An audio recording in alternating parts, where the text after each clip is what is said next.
ഓം ഗുരുർബ്രഹ്മ ഗുരുർവിഷ്ണു ഗുരുർദേവോ മഹേശ്വര ഗുരുസാക്ഷാൽ പരബ്രഹ്മ തസ്മൈ ശ്രീ ഗുരവേ നമഃ. ഗണനയിൽ നിന്നു കവിഞ്ഞതൊന്ന് സാധാരണമിവ രണ്ടു മുഴിഞ്ഞൊരന്യരൂപം.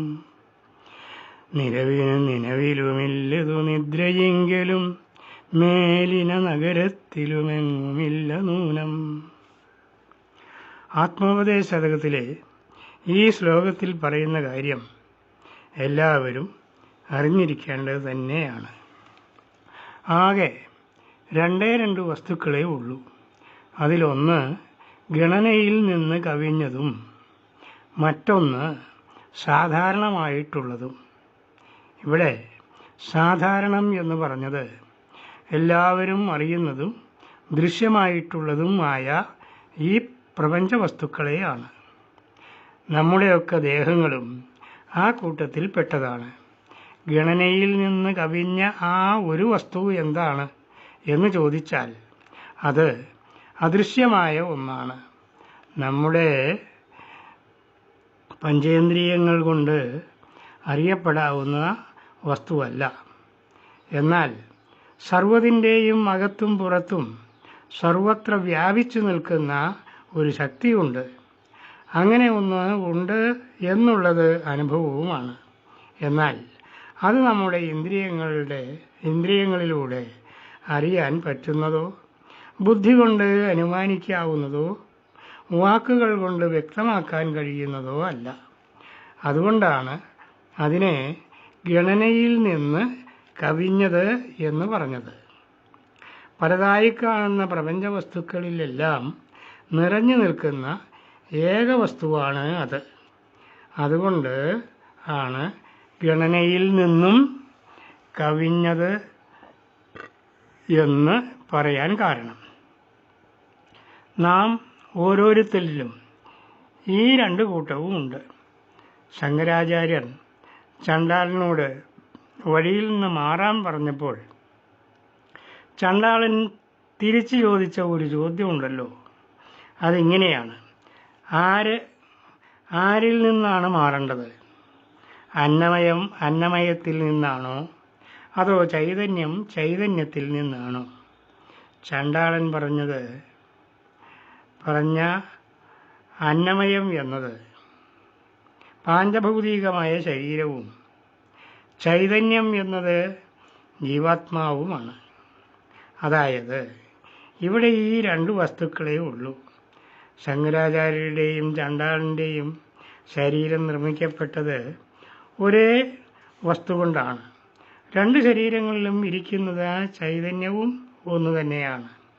അതിൽ ശുദ്ധാശുദ്ധങ്ങളും വലിപ്പച്ചെറുപ്പങ്ങളും കാണുന്നത് അജ്ഞതയാണ് എന്ന കാര്യം ചണ്ഡാളൻ ശങ്കരാചാര്യസ്വാമിയെ ഓർമ്മിപ്പിക്കുകയാണ് ചെയ്തത്. ഈ അറിവാണ് അറിവ്. ഈ അറിവിൻ്റെ അഭാവമാണ് എല്ലാ പ്രശ്നങ്ങൾക്കും കാരണം.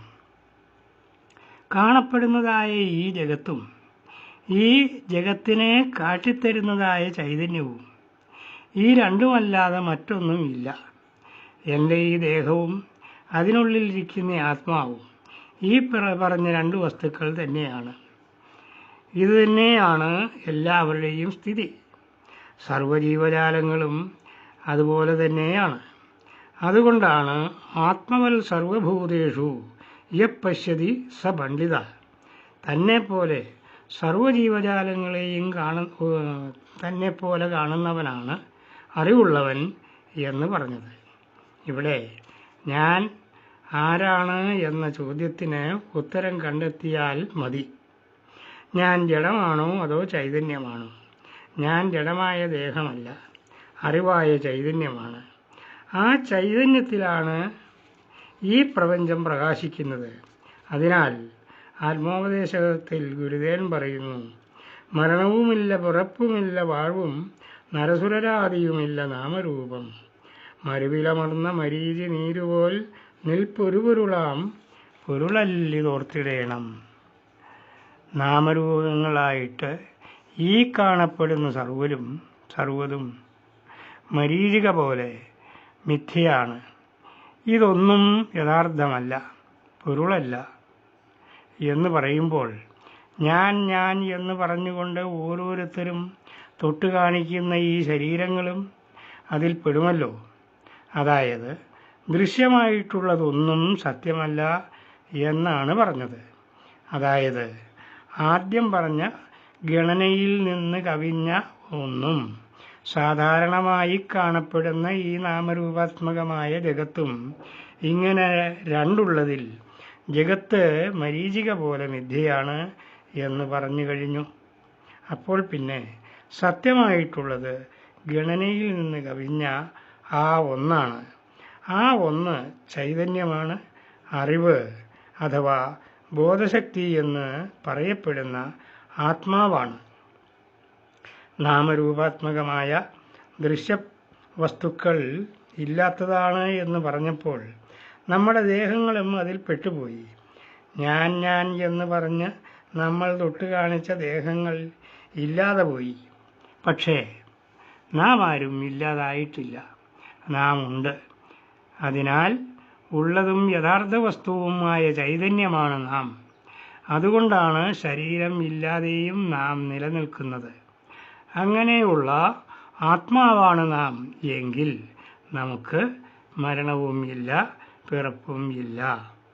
നാം നിത്യചൈതന്യമായ ആത്മാവാണ്.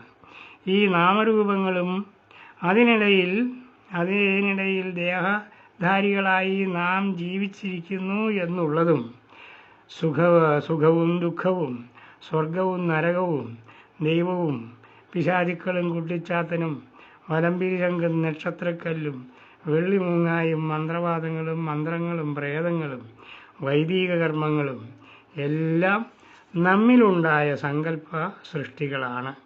ചുരുക്കിപ്പറഞ്ഞാൽ സർവ്വതിൻ്റെയും സൃഷ്ടാവായ പരമതത്വമാണ് ഞാൻ. ഈ അറിവാണ് സർവപ്രശ്നങ്ങൾക്കും ഏകമായ പരിഹാരം. ഈ അറിവിൽ എത്തിച്ചേരാൻ പറ്റാത്തവർക്ക് ഈശ്വരനെ ശരണം പ്രാപിക്കാം. എല്ലാം ഈശ്വരൻ്റേതാണ്. എനിക്കുള്ളതെല്ലാം ഈശ്വരൻ എന്നെ ഏൽപ്പിച്ചതാണ്. കുടുംബവും സമ്പത്തും സന്താനങ്ങളും എല്ലാം ഈശ്വരൻ്റേതാണ്. അവരുടെ സംരക്ഷണവും അവരോടുള്ള കടമകളും നിറവേറ്റുക എന്നത് ഈശ്വരൻ എന്നെ ഏൽപ്പിച്ച കർമ്മങ്ങളാണ്. ഈശ്വര സേവയാണ് എൻ്റെ ജീവിതം എന്നിങ്ങനെ സർവ്വതും ഈശ്വരനിൽ സമർപ്പിച്ചാൽ സ്വതന്ത്രനായി തീർന്നു. ഈശ്വരനിൽ സായുജ്യമടയുക എന്നത് ലക്ഷ്യമാക്കി ജീവിക്കുന്നവർക്ക് ലൗകിക വിഷയങ്ങളിൽ നിന്നുണ്ടാകുന്ന യാതൊരു പ്രശ്നങ്ങളും ബാധിക്കുന്നതല്ല. അവസാനം താനും ഈശ്വരനും ഒന്നായിത്തീരുന്ന അവസ്ഥയിൽ നിത്യാനന്ദപ്രാപ്തി ലഭിക്കുകയും ചെയ്യും. കാരണം അങ്ങനെയുള്ളവർ ഈശ്വരൻ എന്ന സങ്കല്പത്തെ മാധ്യമമാക്കിക്കൊണ്ട് ആത്മസാക്ഷാത്കാരം പ്രാപിക്കുകയാണ് ചെയ്യുന്നത്. ഒന്നേ പറയാനുള്ളൂ, നിത്യവസ്തുവും സത്യവുമായിട്ടുള്ളത് ആത്മാവാണ്. അതാണ് ഞാൻ. മറ്റുള്ളതെല്ലാം എന്നിലുണ്ടായ മിഥ്യാസങ്കല്പങ്ങളാണ്. ഈ അധ്യായം സമാപിച്ചു. എല്ലാവർക്കും നമസ്കാരം.